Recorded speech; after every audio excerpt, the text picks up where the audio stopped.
So have you ever given any thought to what you live for?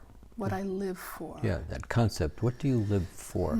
Well, I have 45 grandchildren, and I really think I live for them. I spend every weekend with them and babysit them, and I love my 45 grandchildren. They Wow. bring me happiness. I would Wow. live for them. Wow, you've been holding out on me all this time. So that's amazing.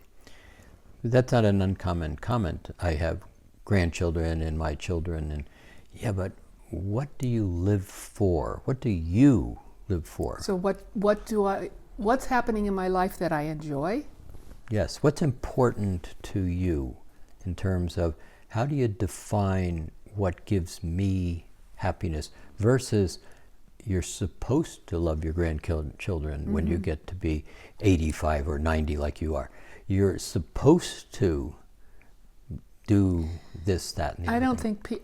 think people, and me included, very often even consider that question. Yeah.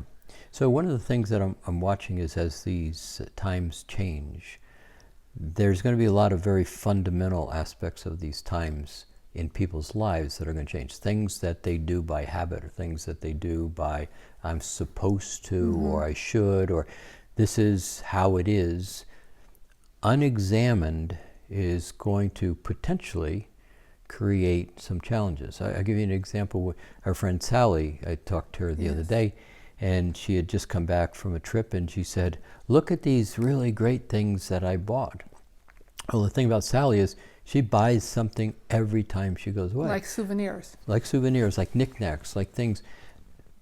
And she puts them in her house, and she's 74 years old, and her house is full of, that's not a judgment on my part, that's how she likes her life.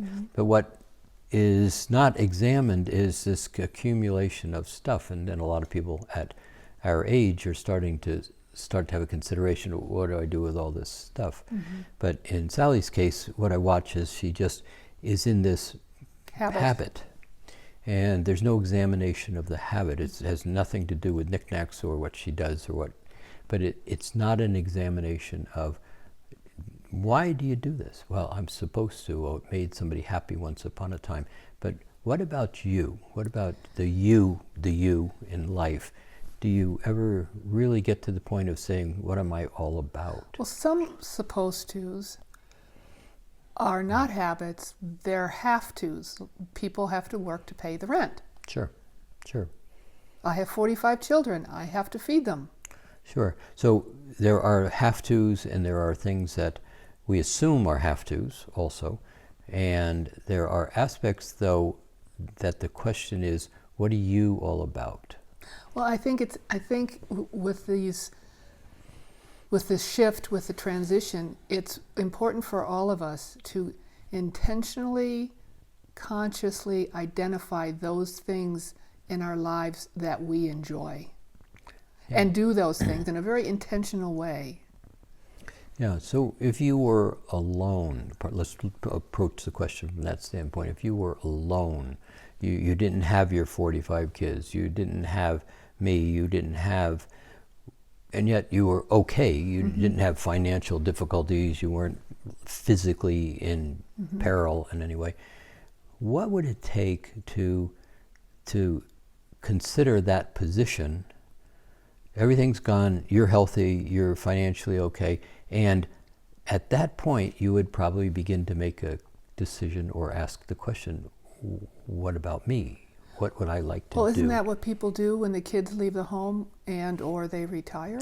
I don't know. They start thinking about that? I don't know. I think so.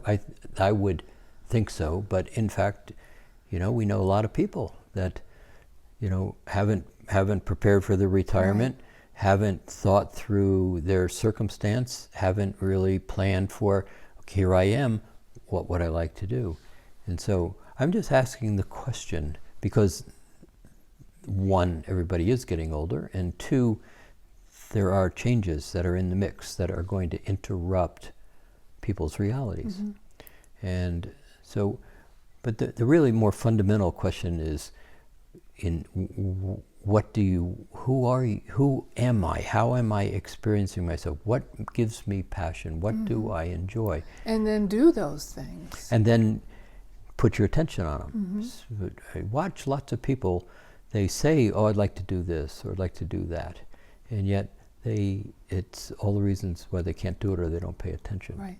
It's an important question, and it's getting to be more and more important for us to look at ourselves that way. Yeah, and particularly as you start to step into this fifth dimensional space. So I'm going to talk more and more about this on Facebook, because I want to start to just pose some considerations. But there are words, for example, like mastery or graciousness or ease. They are not in our vocabulary. Oh, I just spoke those words, but they don't have any place in 3D. In 3D. They're not 3D words.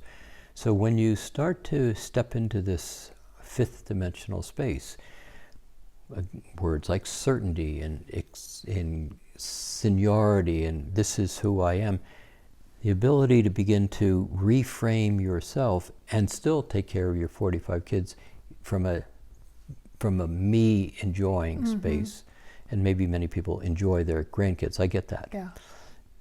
But the me space, Yeah. how do I begin to become masterful of my life? Yeah. And that's the part where I'm really generating the question from. So we'll talk about this more. Yeah, let's do that. So are you going to spend this weekend with your 45 kids? And their dogs and cats. Okay, There's good. 13 altogether. Wow. Dogs and cats. Wow.